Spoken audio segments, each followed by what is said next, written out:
Intelligence Committee calls many United States intelligence operations misleading, ineffective, and self-defeating.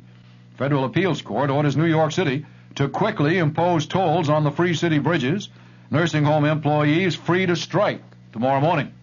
This is Lester Smith reporting. Next news as it happens. Next scheduled news at 11 o'clock over WOR Radio 710, The Talk of New York. And now, let's join Gene Shepard.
Chichonia. And a terrible, terrible hum here. Chichonia. La Chichonia. La da ti ti di.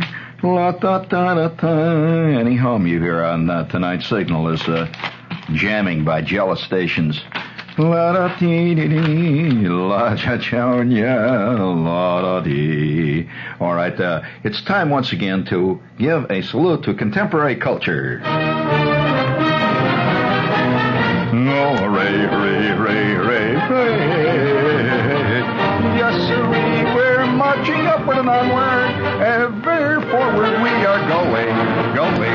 Upward and onward we are climbing every day a higher one. We are aiming at the top of the pyramid of life. Ever upward and onward we are moving steadily. Yes, sir, we are really honored. Yes, sir, we are really moving now. Oh,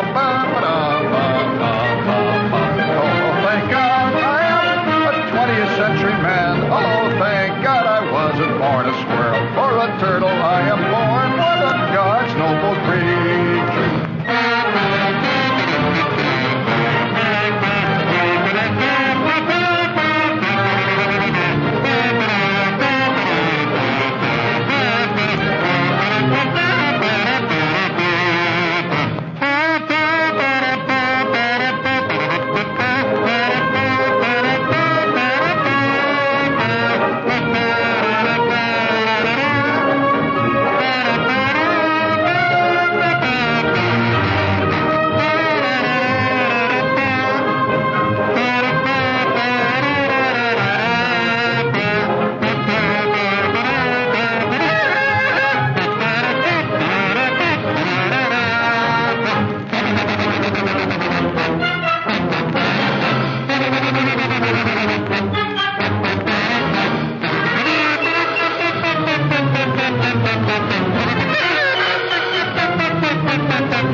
At ease.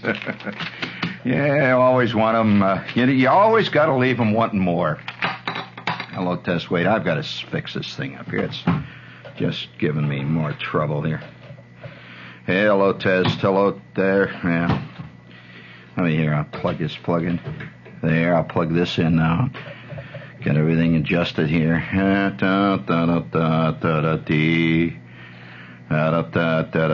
don't know where that hum is coming from. It's all right. It's not your fault, Lee. It's okay. You didn't invent 120 60 cycles. It's okay. All right, for the U.S. of A.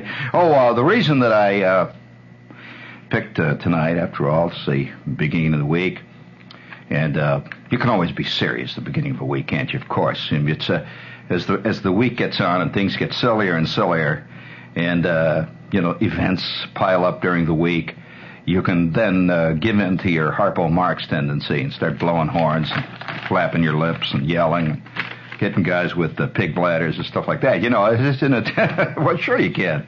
And this is an old axiom in the comedy.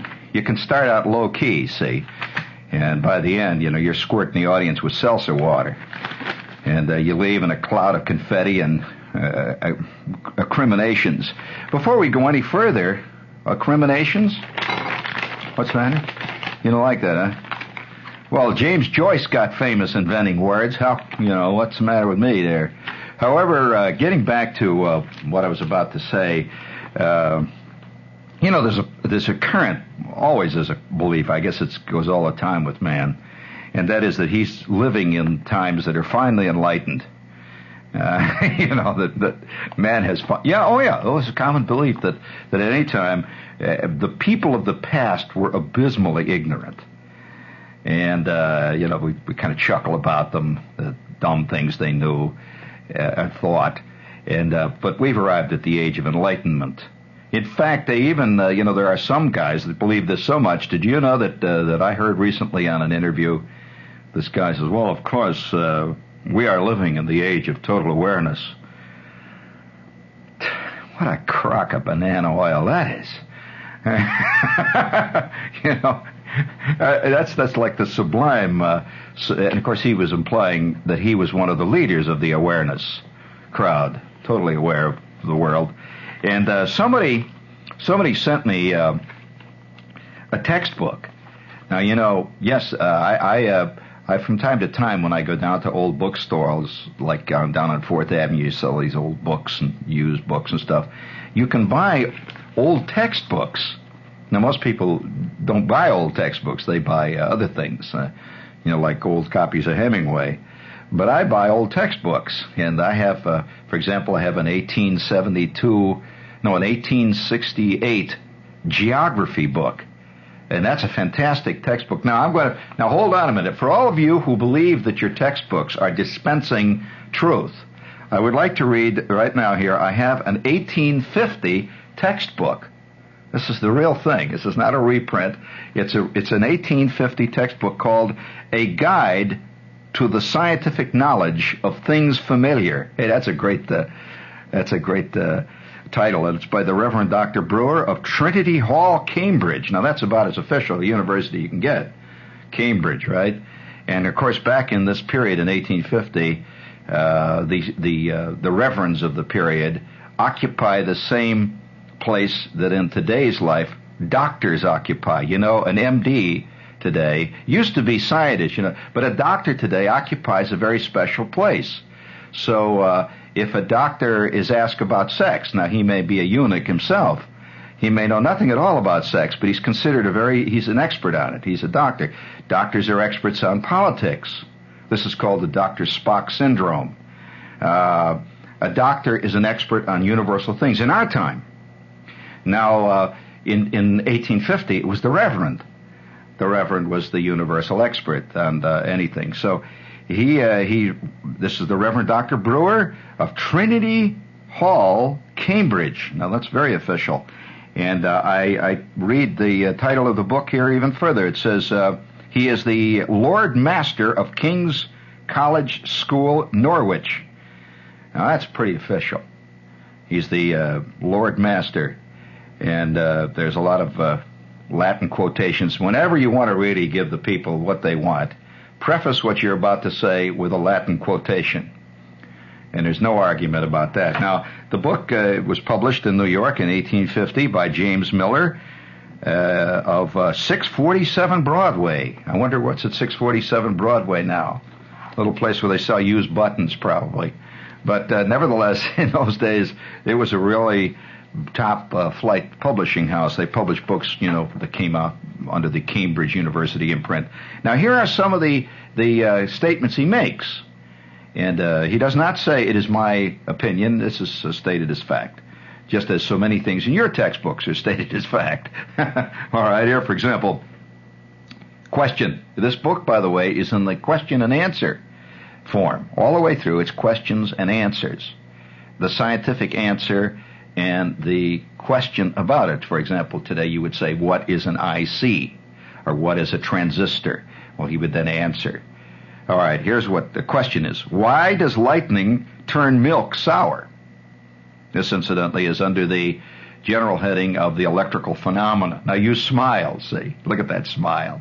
Now, I might also add, no, we smile at the naive ignorance of the past, and yet there are many people listening right now who believe seriously that lightning does cause milk to sour. They also believe in Gene Dixon and astrology. So let's not let's not smile at the confusion of the past. You want to hear his answer to that? All right. Why does lightning turn milk sour? There's no question that it does. You see, it's a positive question. He answers, lightning causes the gases of the air through which it passes to combine, and thus produces a poison called nitric acid, some small portion of which mixes with the milk and thus turns it sour. Well, now that sounds very, very scientific. See, nitric acid, well, actually, now there's argument going on here. All right, you want to hear some more? Okay.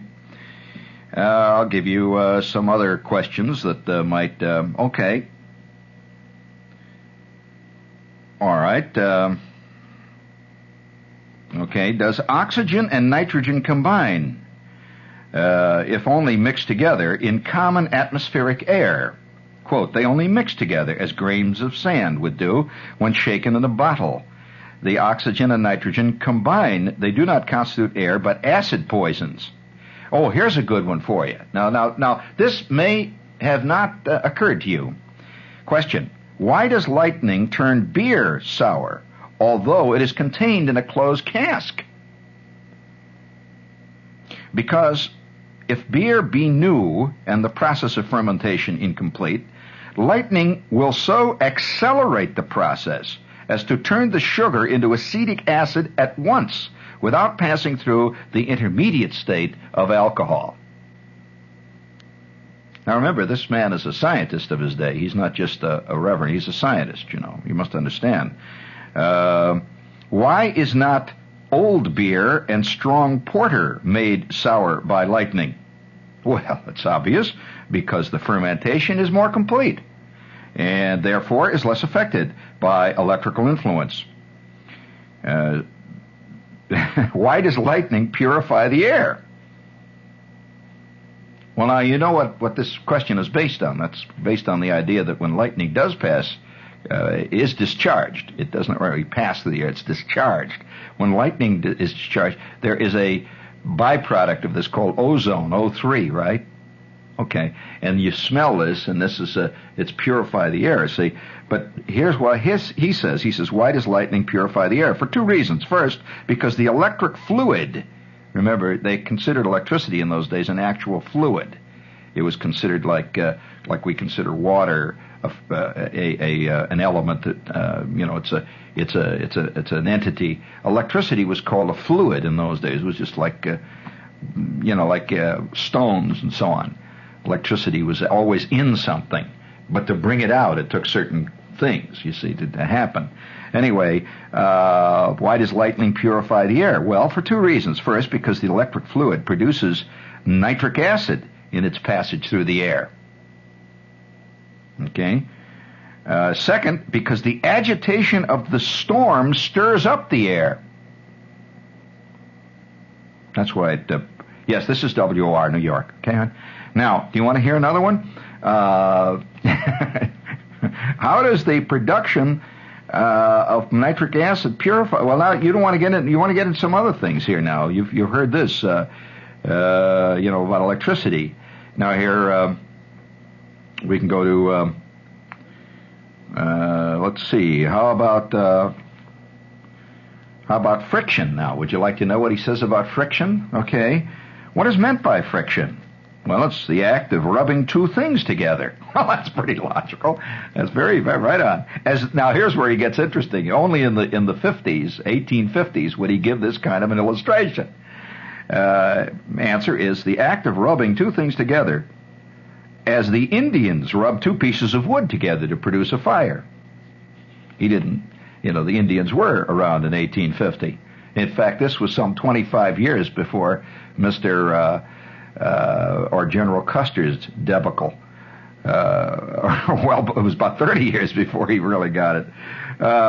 He says, how do the Indians produce fire? By merely rubbing two pieces of dry wood together. Well, they take a piece of dry wood sharpened to a point, which they rub quickly up and down a flat piece until a groove is made, and the dust collected in this groove catches fire.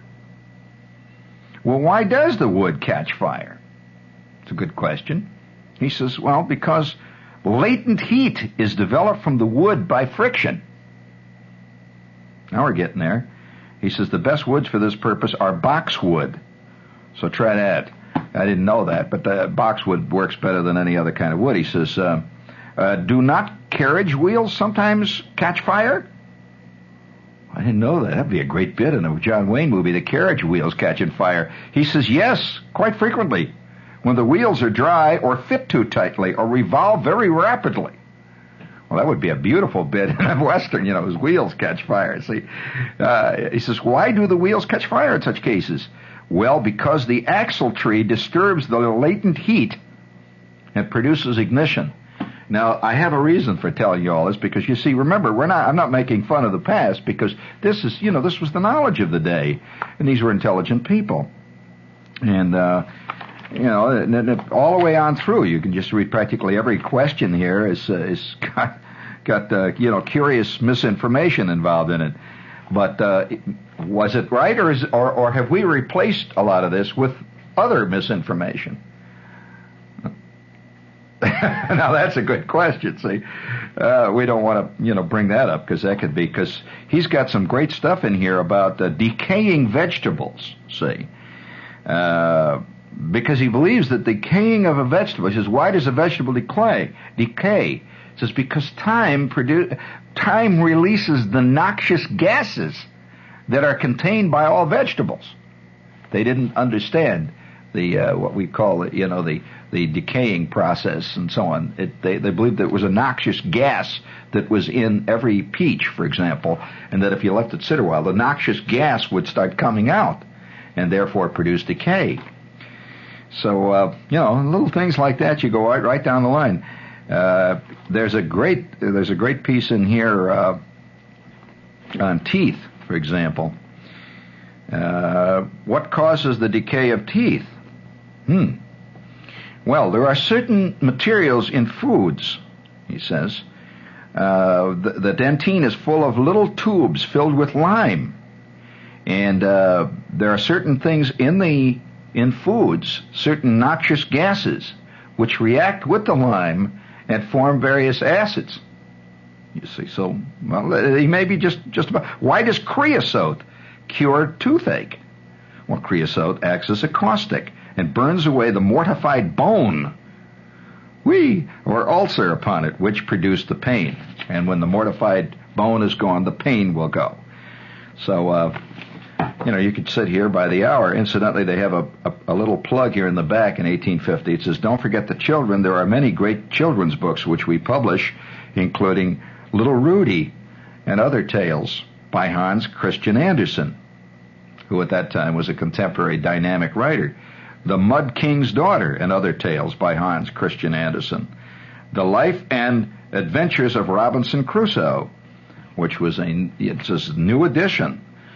So, things, not much has changed since 1850. There's always a commercial. By the way, there's a commercial at the end of the book, so in 1850 they believed in commercials too, which reminds me. Get ready for a great night out at Yonkers Raceway. It's easy to get to. Come early to Yonkers. Enjoy a delicious dinner. Then get into the action. 9 exciting races.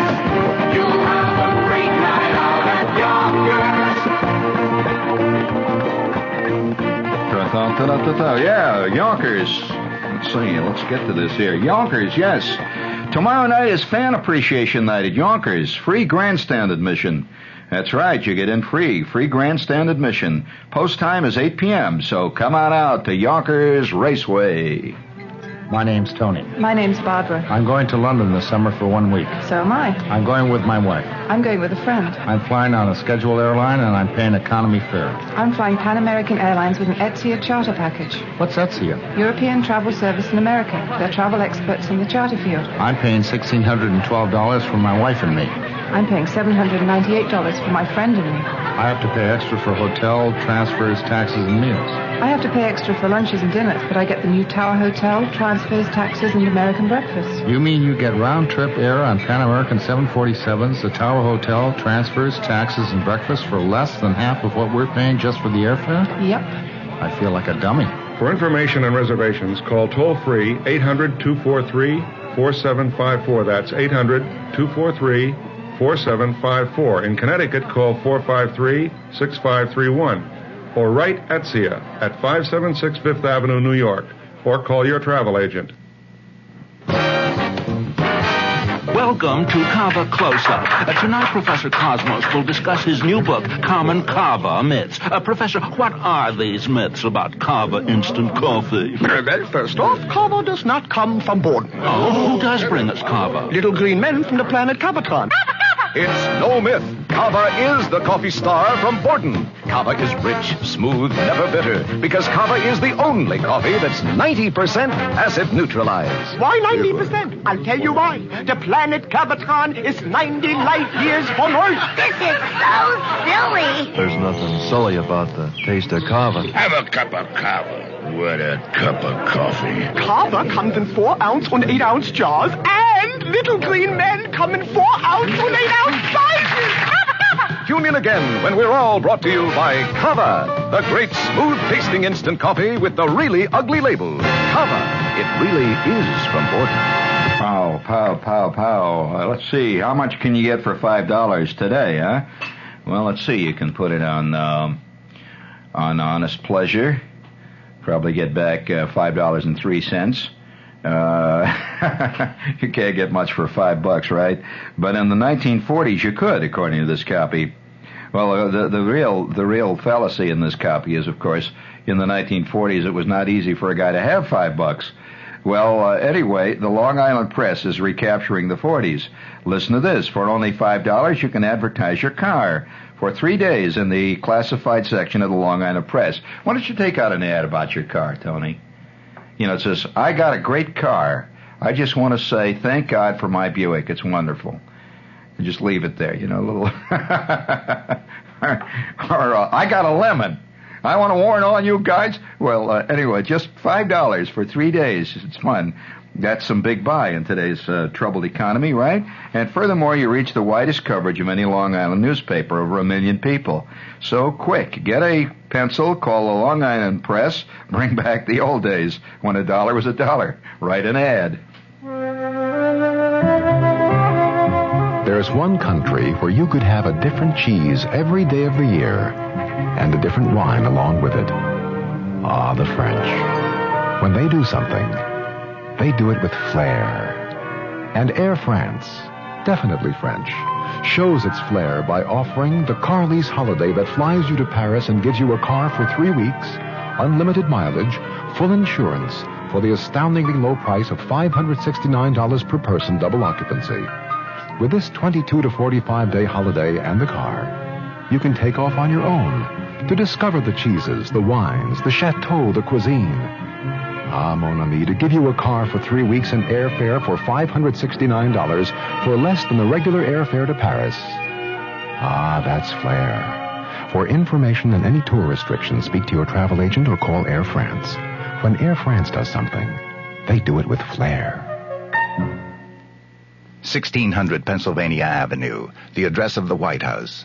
And now, the name of a sweeping new Broadway musical. Direct from standing room only sellout engagements in Philadelphia and Washington, 1600 Pennsylvania Avenue triumphantly enters New York. It combines the legendary talents of Ellen J. Lerner, who gave us Gigi and My Fair Lady, and Leonard Bernstein, who gave us Candide and West Side Story. Now, together, they give us 1600 Pennsylvania Avenue at the Mark Hellinger Theater. Yeah, the previews are now, and it opens the 4th of May. Goody, goody, goody. Hey, if you're in your middle years, according to this copy, prepare now for a long, productive life, barring any Mack trucks or, lightning bolts or fistfights with your wife or getting shot in a bar. Yes, you can plan to live longer. That's the word from a noted physician, a past president of the American Medical Association, whose 10 easy rules for healthy living are outlined in a fascinating 37-page report. 10 rules, 37 pages. This report has already been sent to over 200,000 men and women requesting it by the world's most popular health magazine, Prevention. And the report is now available to poor old you without charge, just for sampling Prevention. Each month, over 1.5 million subscribers depend on Prevention for practical guidance towards a healthier, happier life. So, try 12 monthly issues at only $5.85, and you get the free report. And you don't even have to, if you don't like it, you just after the first issue, you can cancel, and you can keep the report, and you can live forever anyway. So send no money now. Just phone 757-5650. And just simply say, I want to live forever. 757-5650. You can also say, if you're a little more literate, total immortality shall be mine. Just give them a call, 757-5650. Right, or you can write Prevention, care of WOR New York. They'll know what you mean when you say prevention. They've been trying to prevent a lot of things around here for years. Will you hit the button, please? If you find starvation diets hard to swallow, pick up the May issue of Woman's Day for only 35 cents. We have a super easy diet planner that eliminates calorie counting and special foods. With our diet, you'll lose those extra pounds without losing out on tasty, balanced meals. For the budget conscious, May Woman's Day features a delicious selection of penny-wise main dishes. And for dessert, it's hard to beat our delectable, versatile sponge cake. You'll love the colorful variations you can make with this super light cake. It's light on your pocketbook, too. Woman's Day brings you the kinds of food ideas that you can use. That's part of what we call service journalism. Our editors test and retest every recipe to guarantee it meets our strict standards. That way you'll be proud to call our recipes your recipes. Service journalism is the core of every Woman's Day feature. Food, crafts, beauty, and more. Service journalism will work for you. See for yourself. Look for the gold cover with the strawberry sponge cake. The recipe's inside. May Woman's Day. Quebec, Ontario vacations, so much to go for. So much, yes, so much to go for. Go for the friendly cities and gourmet restaurants, for museums, theaters, and a sparkling nightlife. Go for fun-filled festivals and traditional pageantry. For the clean, unspoiled outdoors. In Canada, experience 2 languages and 2 cultures side by side in English Ontario and French Quebec. To make the going easy, local travel agents and tour operators offer a very affordable range of motor coach tours. So much to go For example, Travelways Tours offers an Ontario show tour by motor coach from Toronto to the Shakespearean Theatre at Stratford, the Shaw Festival at Niagara-on-the-Lake, and the Muskoka Summer Theatre. 6 days, 4 shows for $255 per person, double occupancy, including some meals and applicable taxes. Price quoted in Canadian dollars and subject to change. So much, yes, so much to go for. Quebec, Ontario. This summer, go for it. Ba-dum-bum. Yeah, that was a word from the Canadian Government Office of Tourism. And if Canada doesn't do it to you... Thomas Travel Service, Miss Mannix speaking. This is Paul McHugh. How are you? Fine. Getting ready to go away again? Yes, and that's my problem. I don't know where to go this year. Well, what do you want to do? Well, you know me. I like to spend a few days unwinding, but I also like to sightsee and see something different. What about Italy? Italy? I've been there, twice, in fact. Then you've seen the most perfectly preserved Greek temples in all of Europe. That's Italy? And you've seen the finest collection of Byzantine mosaics anywhere in Europe. That's Italy? And you've stayed in a charming alpine hotel at the foot of Mont Blanc. That's Italy? That's Italy, and a lot more. There's the Italians.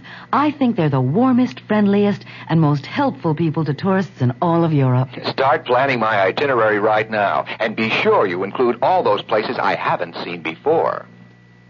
Yes, Chucky, you and Dickie will love Italy and those Byzantine mosaics. They're such darling things, you know. Come to the Italy you've never seen before. Call the Italian government travel office at area code 212-245-4822. And join Chuck and Dickie. Now, let's see what we've got. Oh, we're through. One more? Okay, one more and one more and one more. Everyone knows that Mailgram has impact. But what can you do with Mailgram's impact? You can help pass a law. Well, frankly, I couldn't decide which side of the issue to back till I walked into my office and saw those mailgrams, so I... Or drum up support. Actually, Fred and I weren't going to vote, but election morning, up walks the postman with a mailgram from the committee, and we just... Or raise money. We had 500 pledges, but no checks, so we sent them all mailgrams, and by the following day... Every day, thousands of people discover the impact of Western Union's Mailgram because there are thousands of ways to use it. Mailgram messages are easy to send. Just call Western Union's toll-free number. Within seconds, your message is flashed electronically to a post office near your addressee for delivery in writing with the next business day's mail. We can also show you how to send mailgrams by computer to hundreds or thousands of people for less than $1 each. Western Union's Mailgram. Impact of a telegram at a fraction of the cost.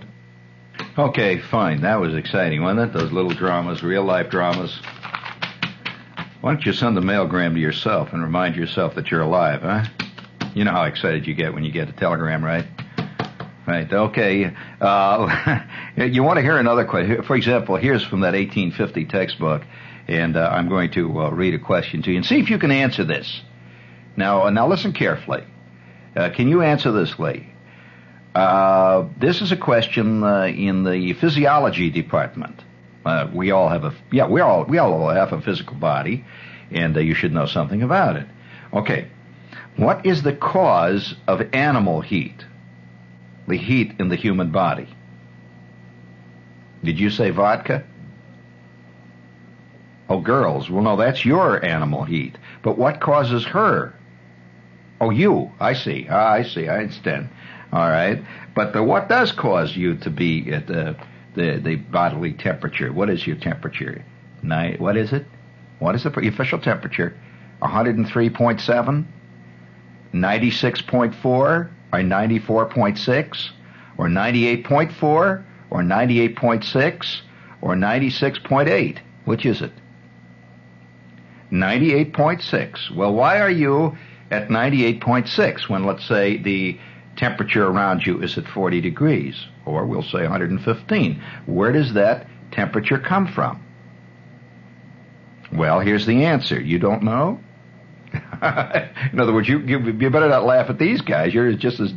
All right, the answer is animal heat is produced by the combustion of hydrogen and carbon in the capillaries of the vessels.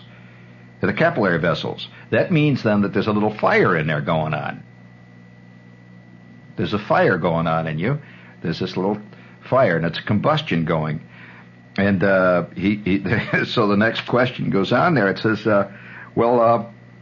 if animal heat is produced by combustion, well, why does not the human body burn up? It was a good question if you accept the idea that like coal or a candle. Answer: it actually does so. Every muscle, nerve, and organ of the body actually wastes away like a burning candle, and, being reduced to air and ashes, is rejected from the system as useless. This is getting interesting. Question then, if every bone, muscle, nerve, and organ is thus consumed by combustion, why is not the body entirely consumed? Aha! He says. Answer: it would be so, unless the parts destroyed were perpetually renewed. But as a lamp will not go out so long as it is supplied with fresh oil, neither will the body be consumed as long as it's supplied with fresh food. Oh, fascinating. All right. So this is from an 1850 textbook. Now, you want to know about present-day ignorance? Okay, now this is why I brought this up. Here is a piece from the Philadelphia Evening Bulletin of a couple of weeks ago. This is Philly. And this is not, some backwater in the nation or anything like that. And the headline is, Prospective Jurors Ignorant of Meaning of Nazism. Now listen to this piece. You won't believe it, but it's actually true. In Milwaukee, now Milwaukee's a big town, right? It's not, it's not Rabbit Hash, Kentucky or anything like that. Milwaukee. Some months ago, 2 members of the Milwaukee chapter of the Nazi Party, parentheses, the National Socialist White People's Party, smashed the windows of an auto while the owner, a Jewish person, sat inside. They were arrested and a short while ago went on trial. Everyone concerned with the trial thought that choosing a jury of 12 men and women who were not disgusted by the very term Nazi would be very difficult. In other words, you'd be predisposed to be against a guy who says he's a Nazi just because, the word, see. So the lawyer for the 2 Nazis felt that it would be almost impossible to find a jury that was not prejudiced by the word itself. Quote, I'm quoting him here, I thought people would associate the word Nazis with concentration camps and the killing of Jews, O'Neill said. I was very shocked. He says, I was more than surprised. I was shocked. And remember, this is the defense attorney. Say, O'Neill, his name is, was shocked because after questioning 23 randomly selected average citizens, all middle-aged and all alive during World War II, this is what he found. Virtually none of the prospective jurors knew anything at all about Nazism. 2, they did not associate Nazism with World War II. Now, I don't make the news, friends. I'm just merely quoting what he found. They did not associate Nazism with Adolf Hitler. Okay? They did not associate Nazism with racial hatred or concentration camps or even the killing of 6 million Jews. So then they tried to find out, well, what did they associate it with, So they went back and they asked them. See, one of the reporters on hand for the Milwaukee Journal, a big paper, by the way, so when he heard this, he went back and asked these people. Well, one woman said, we quote here, oh, yes, well, Nazism is a dictatorship, but I really can't say any more about it. I don't know. It's just some kind of a dictatorship. Okay, that was her answer. Another woman asked, what a Nazi. Well, I know Nazism means Nazi means communist. How do you like that? Listen to this one. Here was a guy that was asked. He said, "Well, yeah, I heard of Nazis, but I don't listen to the news that much." You like that one? Yeah, all right. I don't listen to the news that much, which was kind of a great line. And O'Neill, that's the defense attorney, and the judge, Patrick Madden, were stunned. The judge says, all 23, he says, the word Nazi just doesn't mean anything to any of them. They don't know at all what it means. And they discovered that the word Nazi and Nazism is virtually unknown to them. Oddly enough, and here's the odd thing, a Nazi had just run in a primary election for mayor of Milwaukee. In other words, the word Nazi was in the paper, see? The newspapers were full of stories about him. He lost the primary, but he got nearly 5,000 votes. Oh, ho. The man who brought the charges against the 2 Nazis was not at all surprised that the jury knew nothing about him. He said because they've already found that a lot of the people just don't know. And he says, the judge says, I consider the ignorance about Nazism to be very serious. He says, it's frightening, those replies, very frightening. He says, I don't know who said it, but if you don't know history, you are doomed to repeat it. Now, if you think this is an exaggeration, let me tell you something now. There was a great line by George Ade, who, in fact, wrote as a moral to one of his fables back in 1895. He says, it is impossible to overestimate the ignorance of the average man. Now, that sounds like you're putting people down, but it happens to be actually true. I don't think most people know much about just what's going on. They have a general knowledge that they're alive. In fact, recently, do you know that they took a national selected cross-section poll of kids in high school, and they discovered, now these are high school students, going to good high schools and bad high schools and just high schools, and by far the overwhelming majority of them, given a list of 15 presidents, could not recognize that these people had been president. So if you ask a kid, what was Calvin Coolidge, he'd liable to say to you, wasn't he some kind of a distant runner in the past, some guy that won the Olympics or something in the old days? And wasn't he a pole vaulter? They had all kinds of crazy, and these kids weren't being funny. That one of them, for example, thought that Dwight Eisenhower, and one of them, this was a whole, among many other completely confusing remarks, that Dwight Eisenhower was in the Civil War.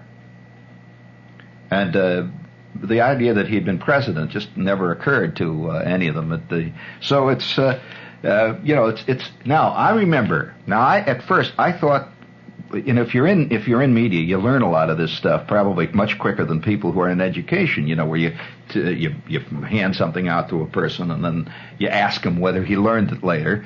But I remember one time, this was some time ago, when I was going to school, as a matter of fact, university, and there was a local TV and radio station that had "What Does the Average Man Know?" show, where I went out and I asked people just what do they know. So the question that I asked them was, all right, all of you know, you've heard the term the Axis powers.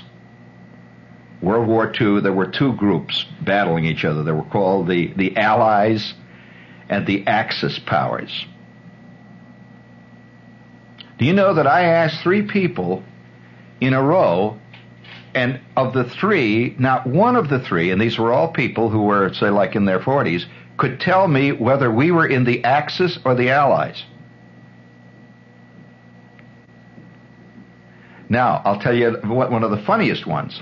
This woman, who, by the way, was an intelligent woman, she seemed to be very intelligent. She was there. She had, looked very intelligent, talked very intelligent. I said, madam, okay, now, the Axis powers, we know, were headed by Germany.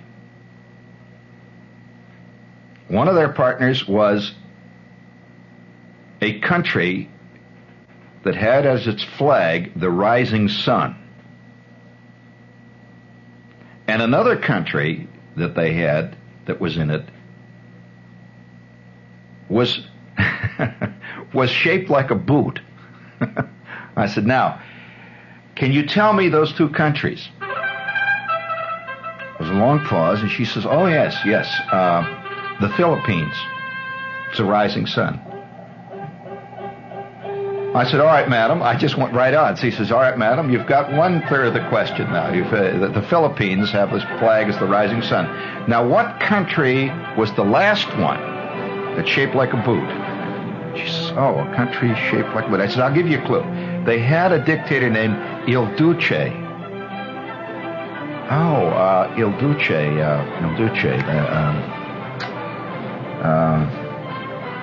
Il Duce. I've got it.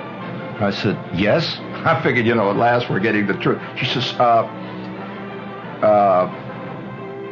Japan. I says, you're correct. It's shaped like a boot. And they had a dictator named Il Duce. And she was very pleased. And the crowd applauded. Now, she wasn't being funny. I'm telling you that if you were to stop out of 1,000 people walking down the street and ask them what Martin Luther King was, what was he? I'm sure a significant percentage would say, well, wasn't he some kind of a singer? No, I'll tell you, he's a politician. And what he actually was, what he said, just know the name, you know. Do you know that 26% of the people that were questioned recently in Philadelphia did not know what significant event occurred in 1776? George Ade, you were ahead of your time.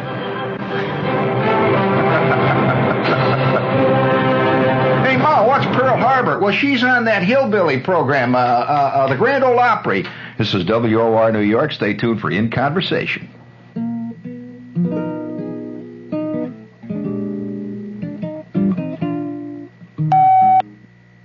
WOR presents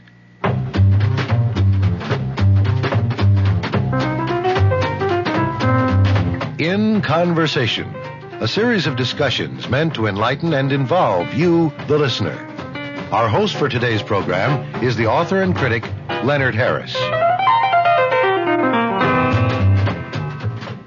The meeting of Jason Robards and Ben Bradlee is the confluence of two rather well-known men, and they come together in the new movie All the President's Men. I have Jason Robards here, the actor who plays Ben Bradlee. Jason, first of all, welcome. You and I have Thank you, Leonard. I'm glad to see you again. Yeah, and I have done a number of interviews, yes. Usually on what I suppose you would call more artistic circumstances. Eugene O'Neill, stuff like that. You remember when we were doing some plays before, other plays, too. You came over and did Sure. But doing Ben Bradlee, a man whom you know, I understand, and know rather well. Very slightly. Oh, no, I know